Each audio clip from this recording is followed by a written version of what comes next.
Hey guys, in this video I will show you several tips and tricks on how to build the perfect Japanese rail network. But at first we have to differentiate between inner city and intercity rail travel. If you want to connect different cities on your map with each other, or use trains for an outside connection, you can use the well-known Shinkansen bullet trains for that. I show you what trains you can use, how the tracks are built and what stations you can choose.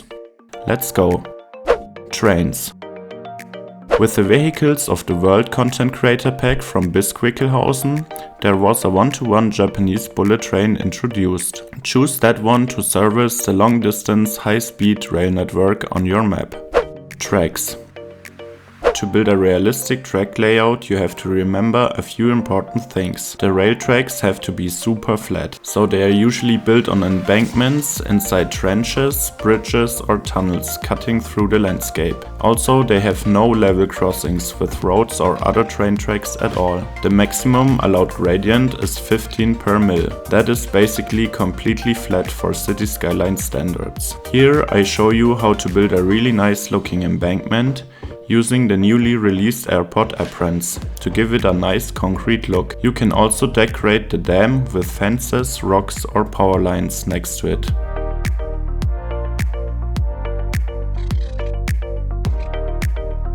With the Bridges and Piers DLC, there was a high-speed rail viaduct introduced. This one fit perfectly for a high-speed rail line like the Shinkansen in Japan. For more realism, it makes sense to flatten the ground before you build any bridges. Like that you will avoid the bumpiness that will come with the vanilla game mechanics. For more realistic pillar distance, I recommend to build a bridge with a segment length of 7 or 8 units.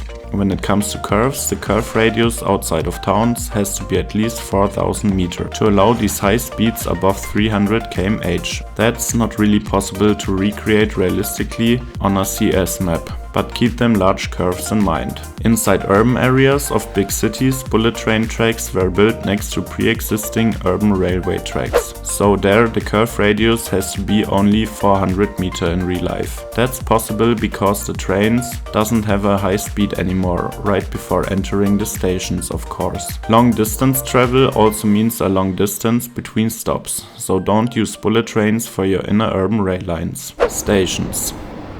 As mentioned, the Shinkansen bullet train travels between urban centers, so it makes sense to choose one of these 3 main stations for their arrival and departure. With these big hubs, you can easily connect the bullet train to your city's public transportation network.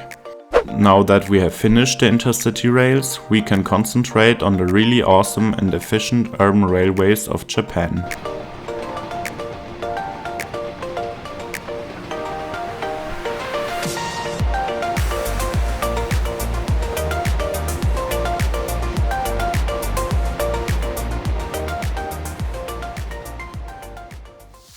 Trains. With the Railroads of Japan content creator pack by Ryushi Kaminogi, we get these really cool and high capacity Japanese commuter trains. This content creator pack is a must-have if you want to build a Japanese inspired rail network. Tracks.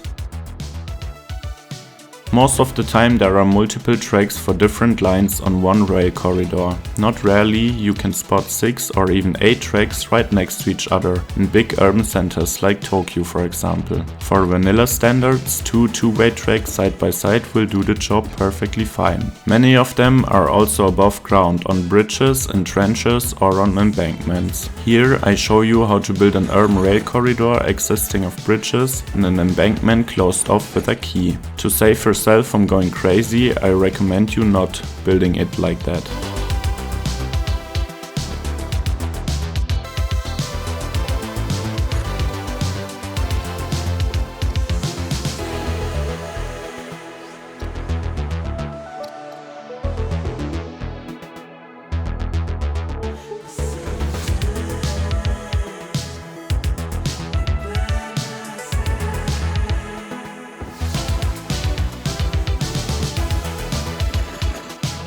The tracks can obviously have a tighter curve radius and a steeper slope. They frequently cross each other with bridges or tunnels. The stations are often close together and the service is really frequent, so you can set your budget to 500% easily. Also, on many stops you can change to multiple lines and other transport methods, especially in the downtown core.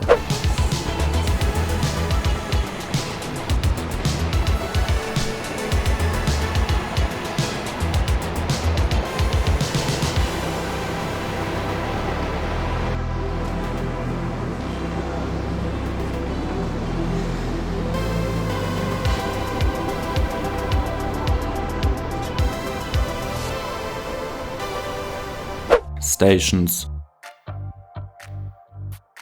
With the Railroads of Japan Content Creator Pack, you will also get a number of new stations. There are some smaller ones for more suburban areas and also multi-platform stations for dense urban centers. You can design a smaller station in the outskirts, like that, with a bus stop or parking lot for a park and ride commute, a little park and a station market. That one is also included in the CCP.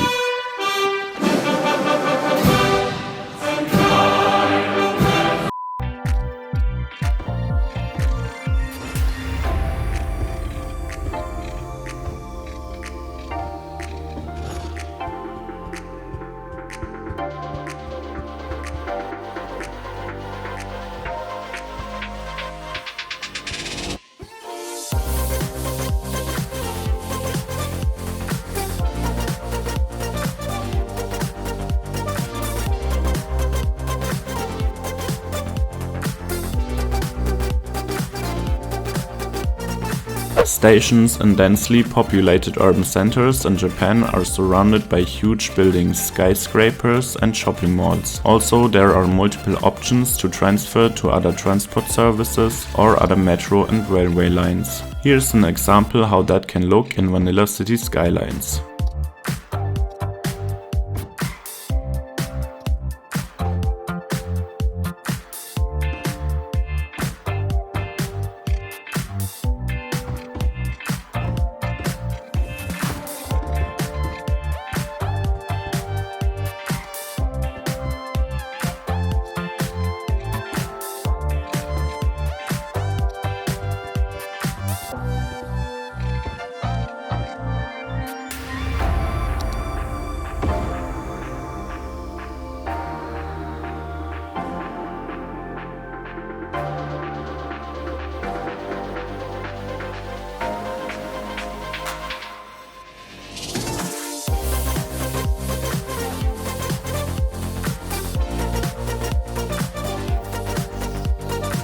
Will you buy the new Railroads of Japan Content Creator Pack? Is it worth it for you? Let me know in the comments. If you enjoyed the video, make sure to hit that like and subscribe button. Anyway, thanks for watching and have a great day. Bye bye.